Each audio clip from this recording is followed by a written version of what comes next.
Quite the intro. Yeah, man. What's going on, everybody? Welcome to another edition of the Jacksonville Jaguars Fan Battle podcast, a member of Fan Battle Sports Network. I am one of your hosts, Matthew G, joined by Cody Cold. What's up, Cody?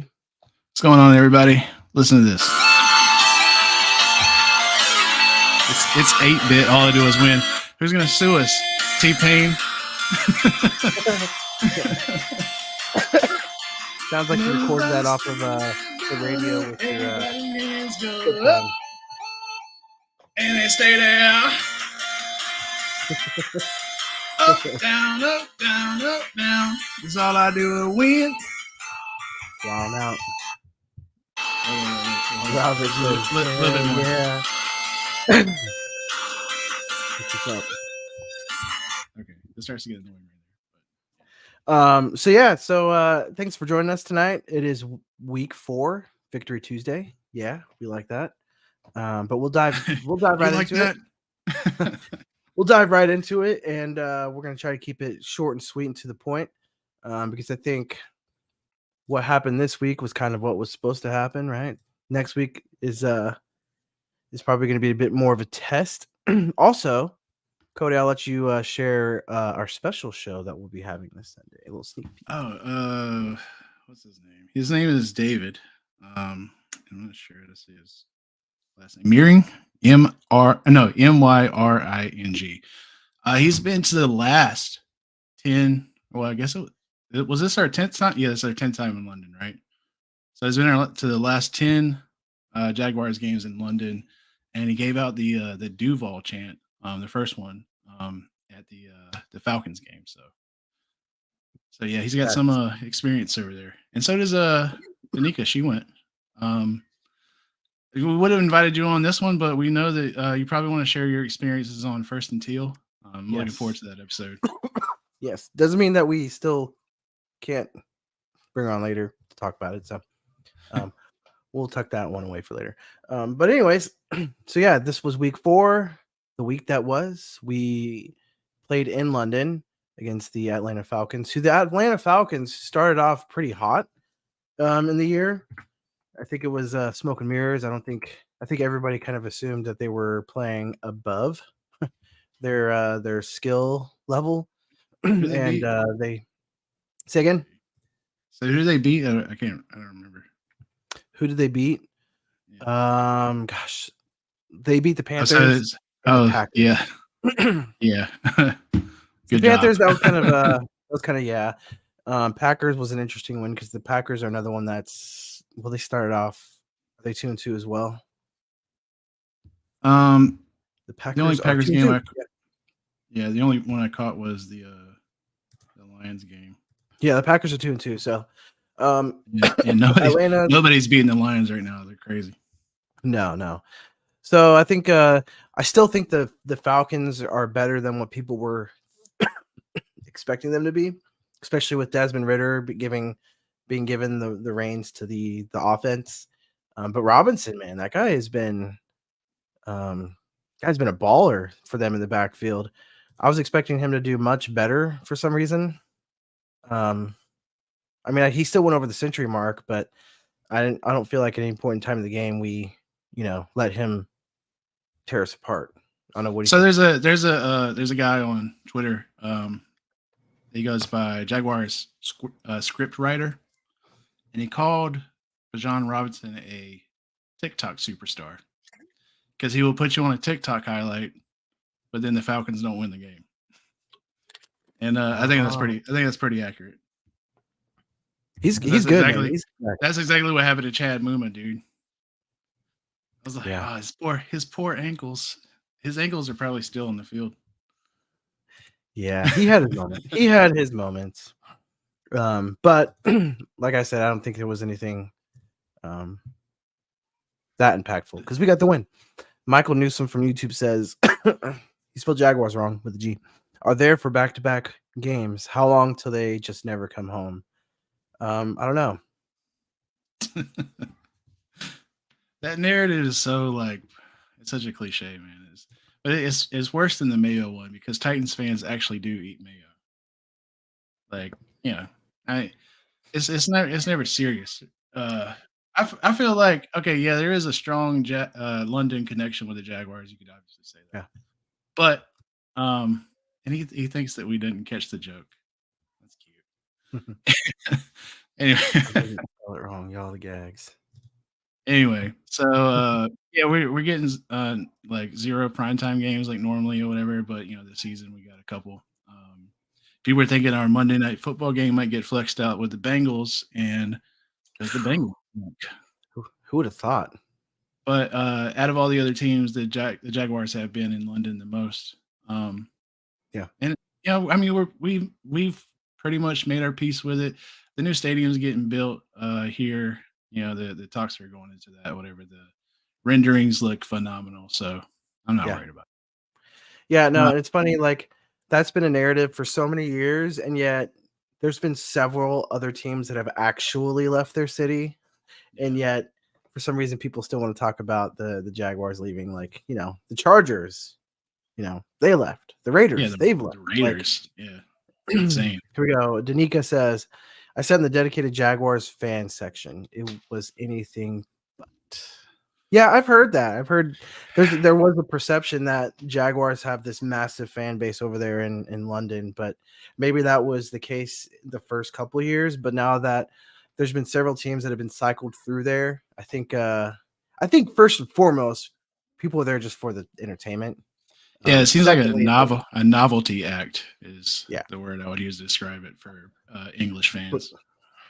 But there's more people that they root for a lot of teams, and of course they're going to root for the ones that get more face time, prime time. Which I lived in Jaguars. I lived in Germany when they did the Euro NFL experiment, and we had a team that wasn't like far away from the base that I grew up on. So I mean, Europeans are familiar with our form of football, but it just hasn't really taken yet. This is as far as I've seen it go, and it's more like it's more like a novelty thing for them than it is anything else. It's cool to see though, like because like when people are walking into Wembley, you can see all 32 teams in there, like being represented. Yeah. By the fans, yeah. And they don't. That's a good thing though. And they don't know how to act during a football game. Yeah, I heard they were singing "Sweet Caroline." Yeah, and I guess that became a big part of the game. It was on Sounds of the Game, and Evan Ingram said they were singing loud as fuck, like while the offense was on the field. It's supposed to be a home game for us. Yeah. Well, in soccer or football, it's the ball's constantly moving between teams, so there's no offense or defense. I mean, there is, but the fans are just as loud regardless. So, yes, I was so pissed they kept singing on offense. Yeah, they're just there for a good time. And honestly, I'm sure that the National Football League would prefer London to have a fan base of just the NFL overall instead of just favoring, one or two teams, because regardless of all the talk of people saying that the Jaguars will be the London Jaguars, it's never going to happen. Not just because we're the Jaguars and because I don't want it to happen, just because financially and logistically speaking, currently it just wouldn't make sense. And like I'm trying to think of like, okay, they have an NFL team in London, right? And it's not the Jaguars. Let's just say that. So they're in free agency, right? And they're trying to get some like high caliber player to go over there in London and play the home games. Like knowing that they have to like buy a flat or something like that, and stay there for the majority of the season. Right? Yeah. Like so they have to partake in like like have some sort of. I mean, all I'm saying, trying to get to this point, the taxes there are insane, and nobody would do that. Yeah, logistically, just it doesn't make any sense at all right now. But but I digress. There's a stadium in Mexico, whatever, and they go, the NFL goes down there sometimes. I think that makes more logistical sense. Yeah. Except for the kidnapping part. Hey man, you gotta. So just kind of just a few points about the game. Um, we had talked a little bit briefly before the game, or before the show, and just kind of how in my personal opinion, it was very lackluster. Like, yeah, we got the dub, but it didn't move the needle for me as far as like excitement goes for the team, because it was Atlanta. They're an inferior team. We did what we were supposed to do, got in, got out. Desmond Ritter is very pedestrian when it comes to quarterback play, which is the most important position in all of sports, perhaps.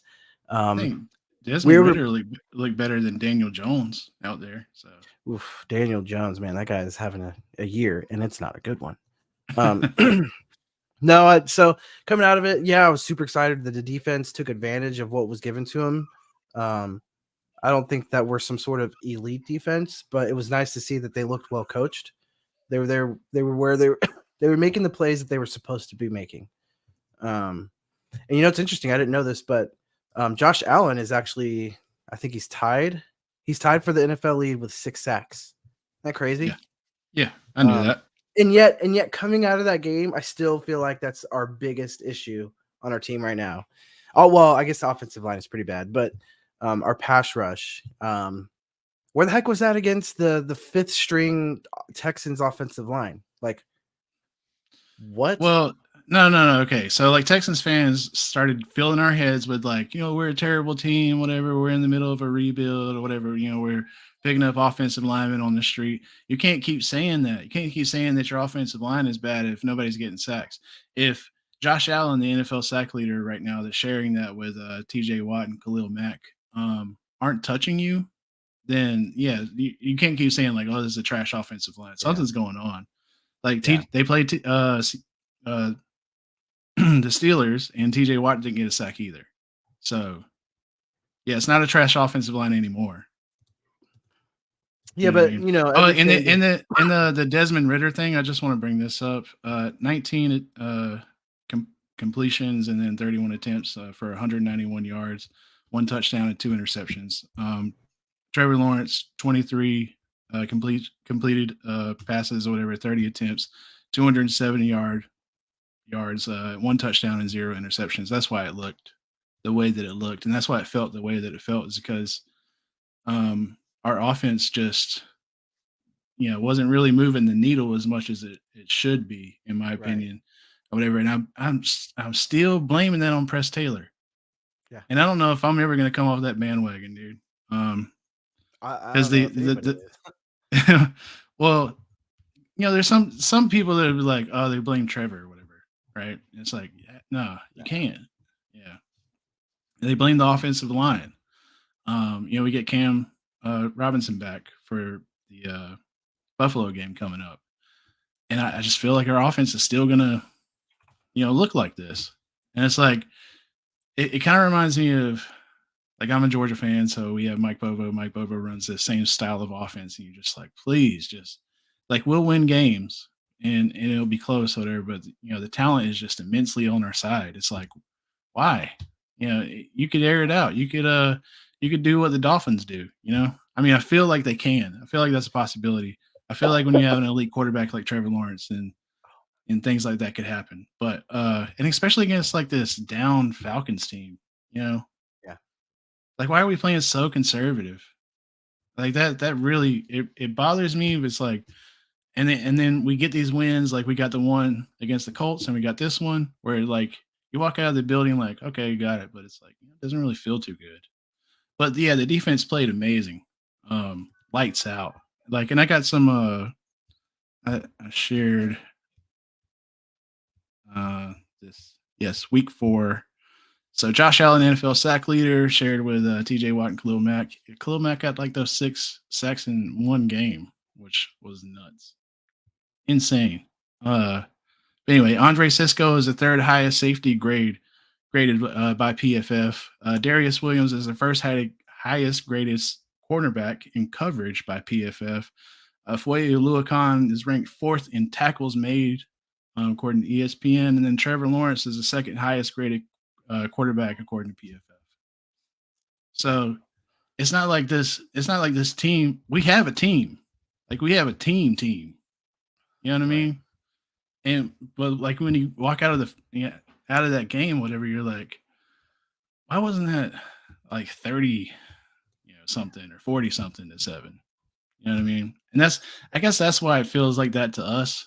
And because it's like we haven't had a good quarterback in so long. We finally got one, and we're not using him to his full potential. Right. It's a crime. You got Jermichael Hasty in the backfield or whatever trying to catch a pass. Yeah. What was that? Oh, he's a mix match or whatever on a linebacker. Like, then put Dearness Johnson there. He's taller, I think. Yeah. But, yeah. All right. Like Duval. Sorry for the rant. No. We all feel the same way, I think. Duval T87 on YouTube says they should have had 40. And I think that kind of sums it up, like what you just said. We've got the talent, we've got the skills. We're not putting up the 40 that we should have. Like the defense did what they're supposed to do. The offense did not do what they're supposed to, which is kind of scary for opposing teams because we still walked away with a comfortable win. And yet those who know the team know that was a very lackluster performance coming out. Kind of back to the Houston note, I will say Pro Football Network actually has the offensive line for Houston ranked in front of the Jaguars. So, and that was coming into this week. So, I know people like to play the underdog role, and because at the end of the day, if you keep saying, "Well, we're not that good," at the end of the day, if you lose, I don't believe it. That's your excuse, right? It's like word we weren't supposed to win. We're bad. We're not supposed to be winning. But Texans when they do win, fans it's will like lie through their teeth. The problem is I would believe you, but consistency ruins that argument. Consistency is the proof in the pudding. Like Press Taylor, not a play caller, not a play caller. We should take a poll on the Twitter to see how many people like Press Taylor. So that's kind of it in a nutshell. I think coming out of this week, defense did what they're supposed to. Offense did not perform up to where they should have. I don't know. Do you have anything else for the game? So let's see. Darius Williams, that there was like a blown coverage thing, whatever. He didn't hear the clap from the other side of the field for the Texans game. Nico Collins got up on him, caught that nice touchdown pass from CJ Stroud. Turned it around in this game, dude. Played lights out, insane. Usually you don't hear his name called or whatever, and that, in my opinion, that means you're doing pretty well. But you're not doing great, because great plays get recognition too. So, right. But yeah, people know his name now. That was insane or whatever. So yeah, after he caught the pick six from Desmond Ridder, ran into the end zone and did the Andy's coming celebration, which apparently like according to sounds of the game, I think like Zay Jones talked about it, like doing it, and then Evan Ingram said it was like he said that sucks or something like that, Oh.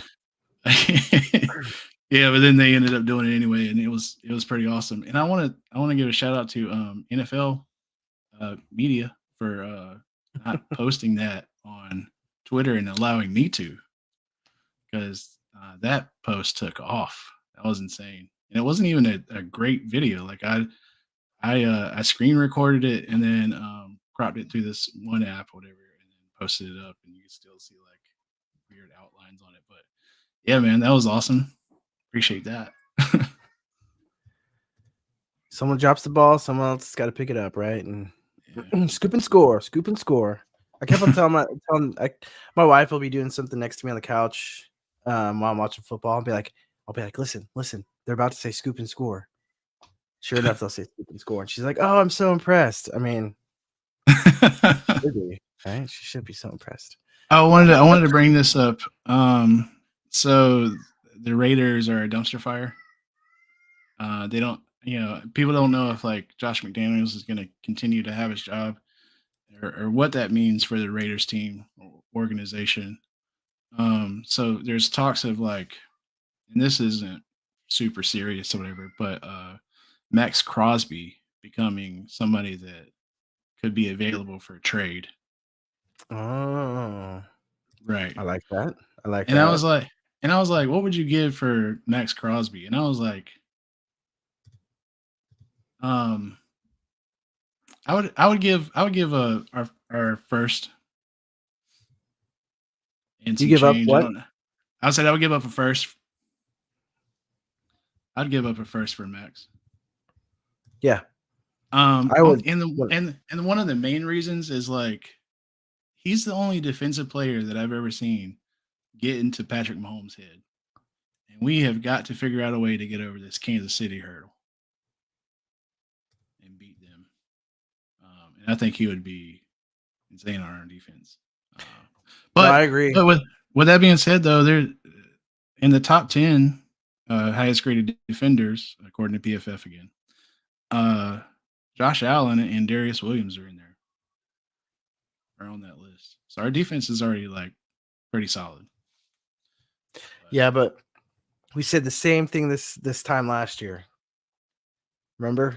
Beginning of the season, we're like, oh my god, yeah. shut out, and we did this and did that, and then we're like, and then we wanted Yeah. to cut him, and then we're like, okay, he's fine. So Well, it's the up and downs of being a Jaguars fan. mostly downs, but yeah. So beginning of last season, there was like our defense was there. Mhm. And then when did our offense show up? Like after the ass whooping by the Lions? Yeah. Yeah, and then we played the Ravens, I think.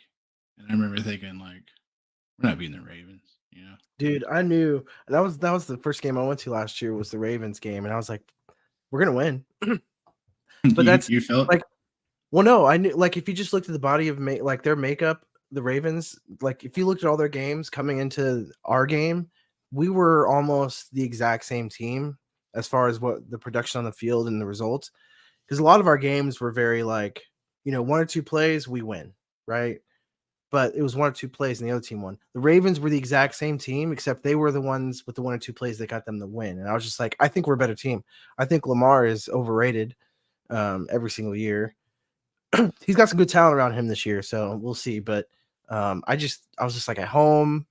I think we're gonna click, and just sure enough, we did. Except Tucker almost hit that 70-yard kick. That was scary.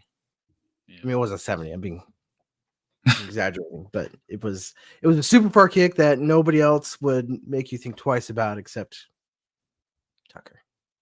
Yeah, so like the offense stepped it up in the second half or whatever, and we were hoping that beginning of the year, they weren't going to have this like time period in order to get it together. It's pretty much the same offense. So apparently, it's going the other way now. Yeah.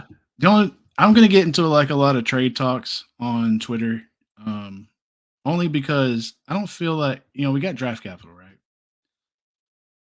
And that hasn't been our forte historically. We don't know how to use it. Drafting is not.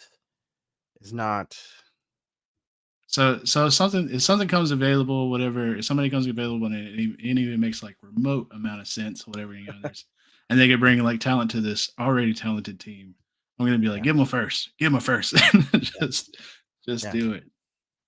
Yeah, no, I agree. That's what the Rams did a couple years ago, right? Like they traded away all their draft capital, and look, they got a Super Bowl out of it, and they were in a bit of a funk, but it seems like maybe Matt Stafford may righted the ship, and that crazy wide receiver that they got, that rookie wide receiver that they have, that's Puka Nacua. Yeah, killing it. Yeah. And they don't even have Cooper Kupp back. So it's like once Cooper Kupp combined with that guy, be on the lookout for those guys. Chase Young, I was hoping we would trade for him in the offseason, but because I feel like we can get him for cheap.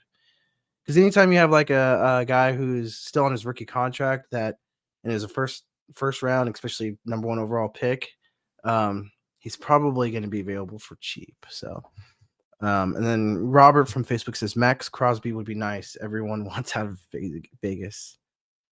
Yeah. Chase Young is the Commanders. Chase Young is on the Commanders. Again? So Chase Young is on the Commanders. Yeah. He was a stud his rookie year. Then he hasn't done as well. I know he was injured as well, but he's only 24. Yeah, I want to say this is either his 4th year rookie, but not a 4th year rookie, but he's on his rookie contract. So 4th year rookie. Max Crosby would be very expensive. Chase Young, I feel like we could get him for relatively cheap as far as draft. What about like Brian Branch? I mean, not Brian Branch. Oh my god. What? Yeah. He was available.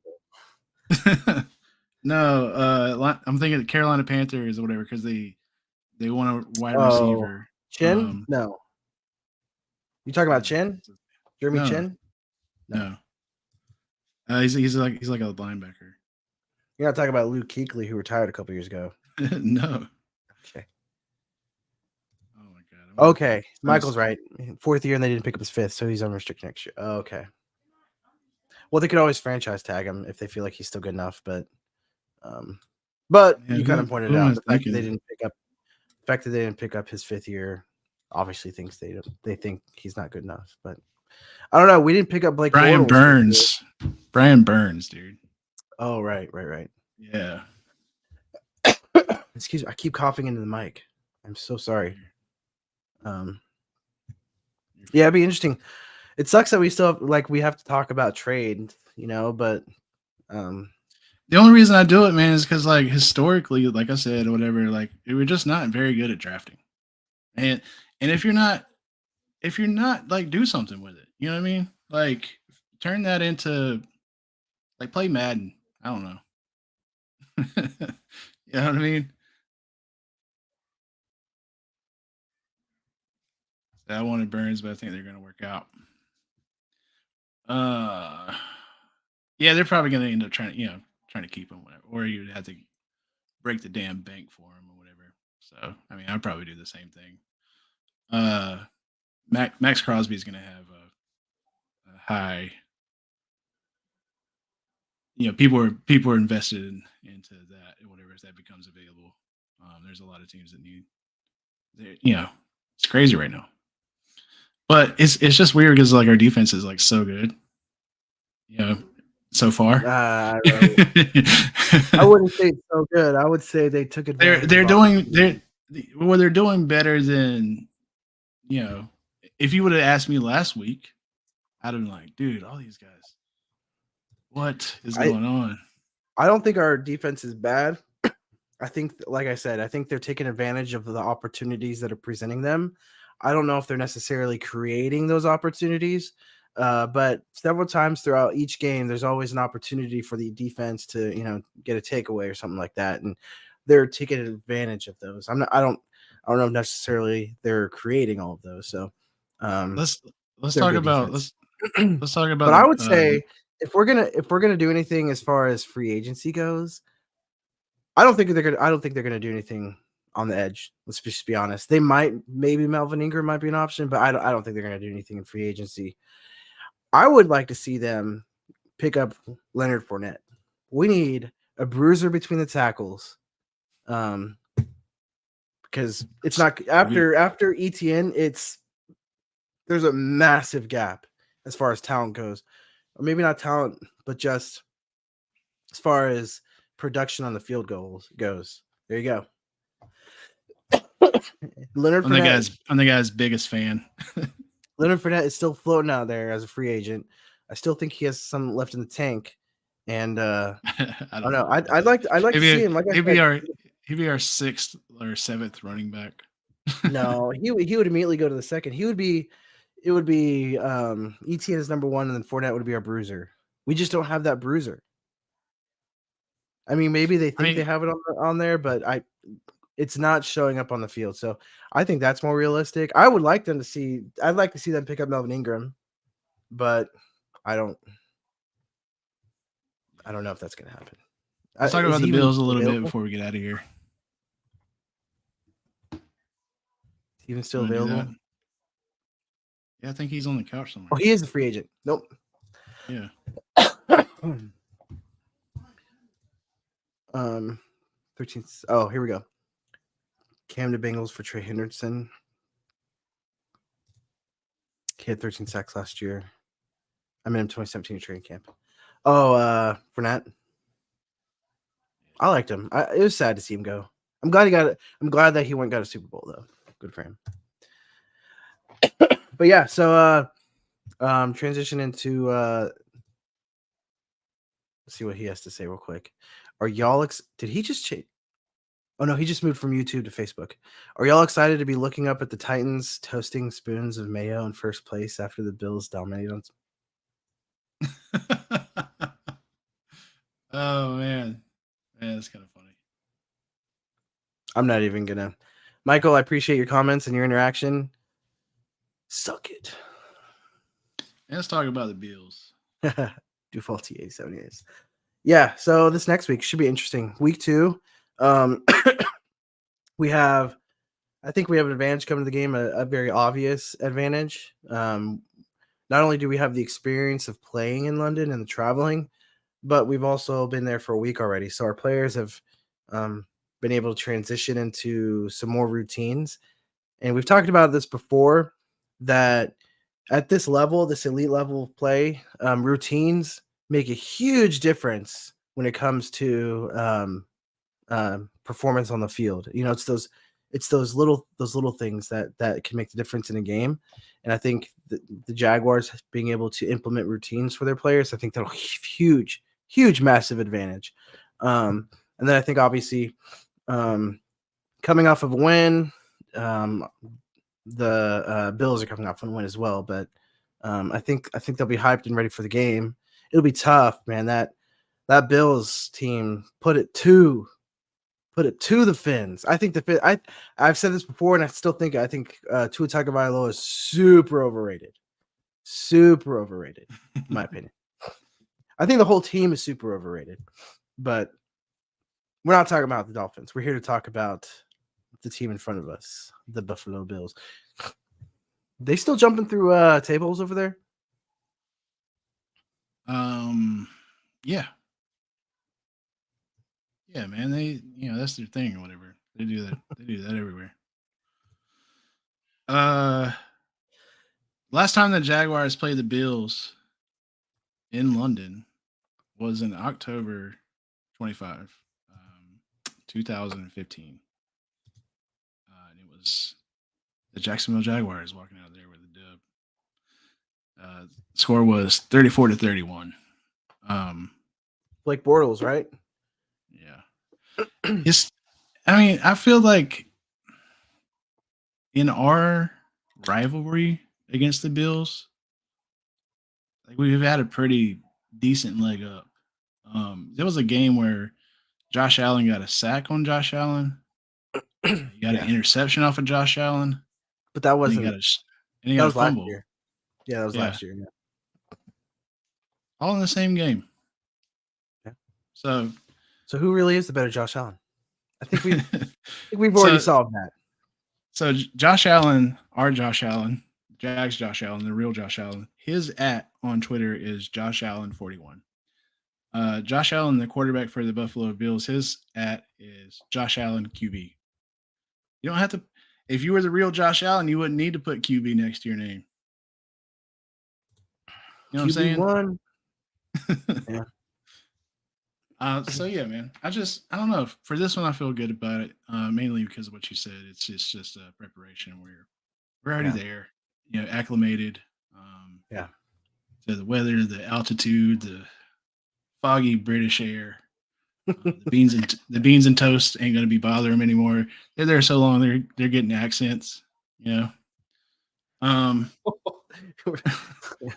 Bills Mafia jumping through tables. The only fan base with more fans than players getting diagnosed with CTE. That's That's a good one. that's comment of the night. For sure. Oh man, that's funny. I used to like I was okay with the bill with the Bills Mafia jumping through the tables. I always thought that was silly and ridiculous, and I was like, it's not. Now it's annoying because they're good, right? Like before the Bills were kind of a joke, but now that they've kind of like won a few games, they think they're good. Well, I think Josh Allen is pretty good. I think their whole team overall is pretty good, but I mean, so far you said Tua was a pretender. You said Lamar Jackson was a pretender, and you're not going to say the same for Josh Allen. no. That's interesting. If I had to draft between the two, if I was an owner, I'd be drafting Josh Allen over Tua Tagovailoa every day. That's even disregarding his injuries. Disregard his injuries. Well, I just remember. Talent, I'm taking Josh. I just remember a time when Josh Allen was struggling in the NFL. Yeah, but he overcame it.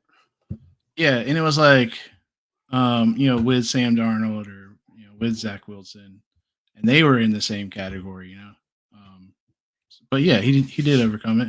I'll give him that. I'll give him credit where it's due. But I still draft Tua over them though. But I just think that our Josh Allen or whatever gets in his noggin somehow, dude. There's no way you do all three of those in a single game. None. I mean, that's insane. So, all right. So we're about 37 minutes in, 27 minutes longer than we wanted to. But what do you think? Do you think that the Jaguars, in your honest opinion, do you think they carry over? And my specific question would be, does our pass rush duplicate what they did last week against the Bills? It doesn't have to be necessarily just Josh Allen, because we all want to see, as much hate as I give Trayvon Walker, I want Trayvon Walker to be a Hall of Famer, first ballot Hall of Famer. He's not that, and he's not even close to that. He's not even sniffing the Ring of Honor. So, but I want to see him do it. So what do you think? My specific question is to you, Cody Cole Gaming. Does our pass rush do it again next week? So far they played the Jets, the Raiders, the Commanders, and the Dolphins. I mean, these aren't really super impressive. The Jets have a legit defense. Yeah, let's see how many sacks they got.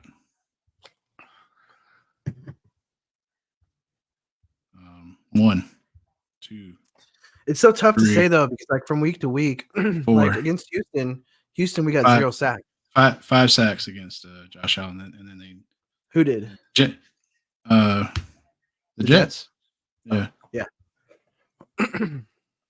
Yeah, 5 sacks total for the defense, whatever. That's what it looks like. And the Jets walked out of there with the win. So I mean, that's the whole. That's how you stop the Bills, whatever. Yeah, I don't know. The first 2 weeks you can kind of throw out because people still get into their feet underneath them. Oh, you could say that about every team right now. I mean, week one doesn't matter. The Jets are getting it together. I'd say they're doing better. I mean, the Jets are getting it together as far as I'm concerned. I'm rooting for Zach Wilson. Zach Milson. He was put in a crazy situation with Aaron Rodgers going down, and then that whole team just like, oh shit. At first they were like, man, we got to march out there with Zach. But I mean, if that weight falls on your shoulders, like imagine that, dude. I just hope he like. If he does okay, I'll say that. Robert says Walker stops the run better than Hutch, and when you have Henry in our division, it's the right choice to win the division. I seen somebody say, I seen somebody say that, whatever, and man, it's tough. Here's the thing, though: if Trayvon is a run defender, that better not have been what we drafted him at 1 for. You know what I mean? Because you don't draft run defenders at 1. No, I haven't seen that ever.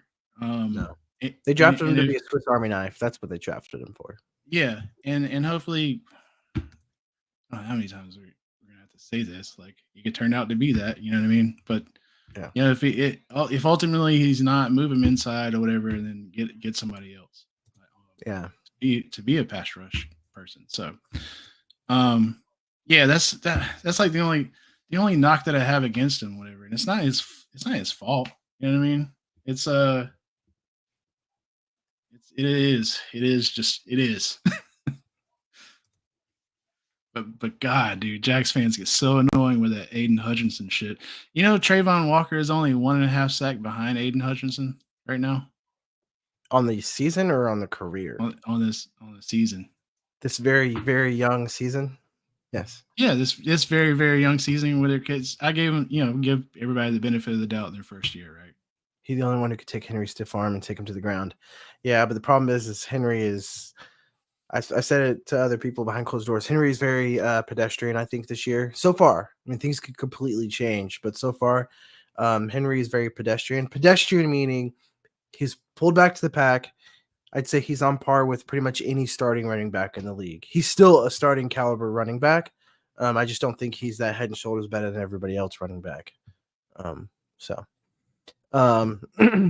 Quick few notes. I didn't realize this, and I know the talent that they played hasn't been great, but since their loss to the Jets in week 1, the Bills have beat the Raiders 38-10, the Commanders 37-3, and then the Dolphins 48-20. So, regardless of what happens this Sunday, if we're gonna win, it's gonna be shootout. Or our defense is just going to play lights out. Say that again.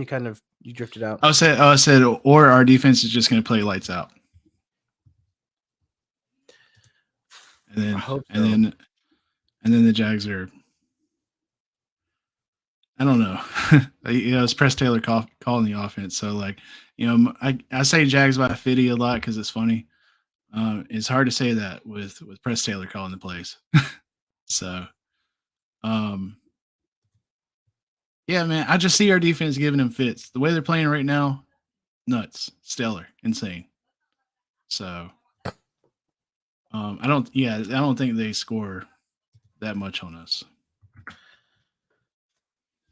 I hope so, man. I have faith in our team that we're going to pull it out and get the win. I think it's going to be shootout. I hope it's a shootout partially because I want to see Trevor validate, us Jaguars fans and our sentiments and what we view what our offense can be, right? Like our offense can put up 40 any given Sunday, right? Right now we're putting up like 4 any given Sunday. So give me shootout. I mean, defense can still play very well, even if it's a shootout. Cam Robinson comes back, and keep an eye out on this, Jags fans. Antonio Johnson with the hamstring, he's been making a bunch of progress. So see if he ends up on the field somewhere. Okay. So what do you think is going to happen this Sunday? Man, I think our defense plays lights out again. Okay. And because of that, I think it's going to be like a lot closer. A little too close for comfort, man. I think maybe we win by a field goal. So 2023. Dang. That's impressive. But we still get the win. Yes. I'd say we excuse me. I say we win, but I say it's like, I don't know if you remember that game in Mexico. I think it was the Rams versus the Chiefs, where it was like 60-60 or something like that.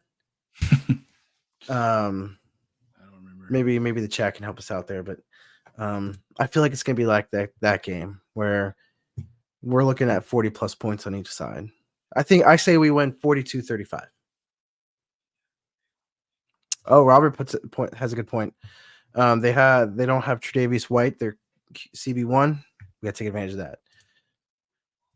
that. Bill's got a top 10 pass and a top 10 rush offense. Hard to see it being anything but a shootout. if the Jags are in it at the end. Yeah, I agree. I think our defense stands up well against their offense, but I don't kind of like this past week. I don't think they create any sort of defense. I think they take advantage of what's put in front of them. So that means Josh Allen has to make mistakes. So I think we win 42-35 is my guess. So Cam Robinson comes back. This is comeback game. So they're probably going to move Walker Little inside.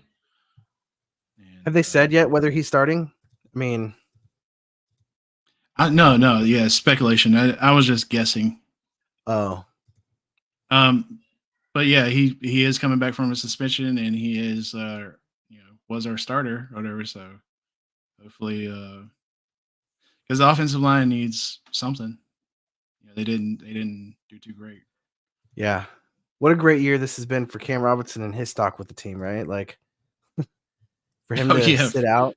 Yeah, for sure. Like, did he play us? Did he know that this was going to happen? Like, did he look at like practices and be like, dude, our team you know how I feel. Our offense sucks. Performance enhancing drug. We are actually underdogs for the game.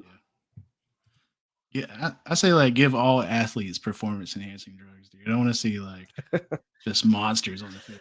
Let's push the human body to the absolute limit, dude. Let's see what we could really do.